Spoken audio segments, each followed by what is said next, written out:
Hello viewers, সবাইকে আমার অনেক অনেক অনেক অভিনন্দন, নমস্কার। দেখো, একটা ভিডিও নিয়ে এসেছি। আমার সন্তান, আমার ছেলে দেখো সামনে বসে পোর্ট্রেট বানাচ্ছে, লাইভ পোর্ট্রেট। তো গত বছর দমদম বই মেলা, ওদেরকে মেলা কর্তৃপক্ষ থেকে কলেজ থেকে নিয়ে গিয়েছিল।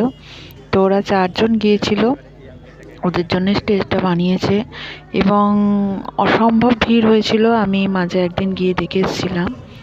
দেখো, তোমাদের দেখলে খুব ভালো লাগবে। জানি না, এটা আমার খুব প্রিয় ভিডিও, তাই তোমাদের সঙ্গে শেয়ার করলাম।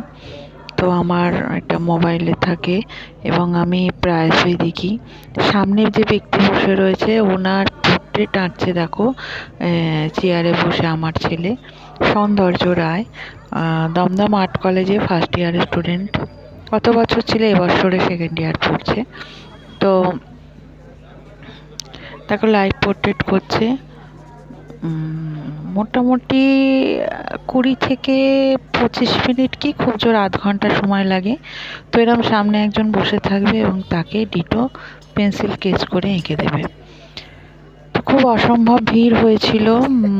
যতদিন মেলা হয়েছিল ওরা বসেছিল। তো মেলা কর্তৃপক্ষ থেকে ওদের 2 দিন অফ করে দিয়েছিল, কারণ বইমেলাগুলো যে স্টল দিয়েছিল সেই স্টল থেকে ওদেরকে বারণ করেছিল, কারণ এদের জন্য নাকি বইয়ের স্টলগুলোতে ভিড় হচ্ছে না।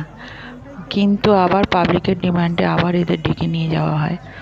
দেখো, এরা 4 জন বন্ধু বসে রয়েছে, বসে বসে ড্রয়িং বানাচ্ছে। সামনে চেয়ারে একজনের হয়ে গেছে, দেখো আর একজন বসেছে। তো এরমভাবে ওরা করেছিল।